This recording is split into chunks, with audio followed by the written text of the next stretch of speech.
You're on a first date. It's fine. Actually, it's pretty good. The conversation's flowing, you're both laughing, and you start to let yourself think, okay, maybe, just maybe, this could be something. And then it happens. And just like that, the music stops. Your brain just freezes. A million questions fire off at once. Do I laugh? Do I nod and pretend I'm deeply interested in the pattern on my plate? Do I share my entire romantic history to prove a point? What do you actually say in that moment? That's the real question, isn't it? Because right then, all that well-meaning advice you've heard 1,000 times just disappears. Poof. And that's exactly what we're going to fix right now. Let's be honest. The problem isn't you. It's the advice. We've all been given this library of fuzzy, feel-good platitudes that are supposed to guide us, but they're useless when the pressure is actually on. Think about it. Be yourself isn't a strategy. Stay calm, how? These phrases are the conversational equivalent of someone pushing you into the deep end of a pool and yelling, just swim. They don't give you a single tool for the moments that really, truly matter. So here's where we make the big shift. We're moving from vague feelings to actual, concrete actions. See, behavioral science doesn't hand you a fluffy quote. It gives you a playbook. It's time to trade in those well-meaning vibes for a well-honed toolkit. And that's exactly what we're going to build. We're going to break down 7 specific, totally learnable skills, pulled from fields like neuroscience and communication psychology. These are the tools you'll use to navigate those tricky moments with both honesty and, just as importantly, grace. And don't worry, we're keeping it simple. It's all organized into a 3-step plan. First, what you do before you even leave the house. Second, how to handle the conversation in real time. And third, how to draw a clear, respectful line when you need to. All right, step 1. Preparation. This is skill number 1. Write down your deal breakers beforehand. Seriously, open the Notes app on your phone and get specific. Why? Because making that decision when you're calm by yourself makes you incredibly resilient to social pressure later. A charming smile is powerful, but a pre-written anchor, that's way stronger. Okay, now for when you're in the moment.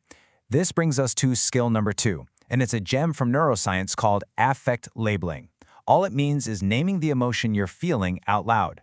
The moment you say something is awkward, it actually calms down your brain's alarm system. It's wild. It makes you feel calmer, and it makes them see you as more self-aware.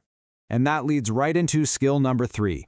Use that moment of awkwardness as a launchpad for curiosity. Saying something like, this feels a little awkward to bring up, but I was curious, isn't weird. You're just voicing what's already in the air. You instantly shift from being a deer in the headlights to being an equal partner in a conversation. It's a total game changer. Now for skill number 4. It's probably the simplest, but wow, is it powerful. The 3-second pause. When they say something that throws you, don't rush to fill the silence. Just breathe. Count to 3 in your head. I know, it feels like an eternity to you, but to them, it signals pure confidence. A person who pauses isn't lost. They're thinking. They're deciding. Okay, let's talk about drawing the line. This is where 2 skills work together beautifully. Skill number 5 is to simply match their level of disclosure. If he asks for your life story after only sharing his favorite pizza topping, that's a mismatch.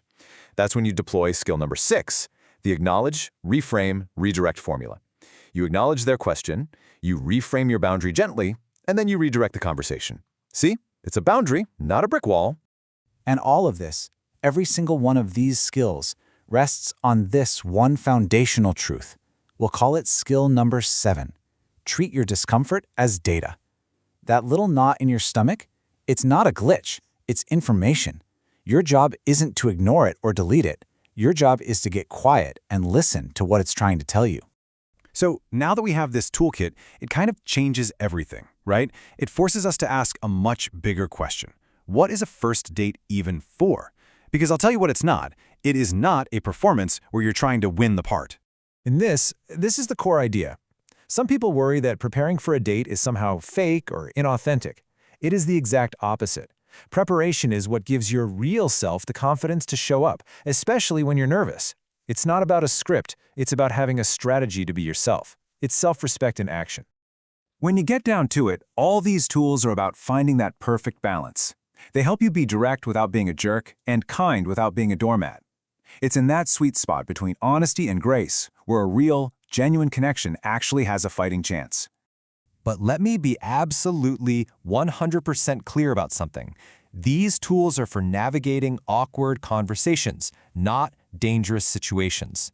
If at any point your gut screams that you are unsafe, your goal is not a graceful exit. Your only job is to leave immediately.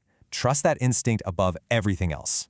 So, with that essential safety note in mind, let's completely reframe the mission of a first date. It's not about getting them to like you. It's not about passing some kind of test.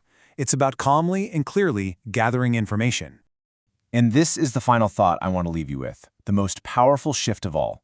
Stop thinking of yourself as a contestant on a game show.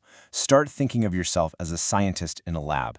You're just there to observe, gather data, and see if there's a compatible hypothesis. And the only question you need to answer is this: is this experiment worth running a second time? That simple change in perspective, it changes everything.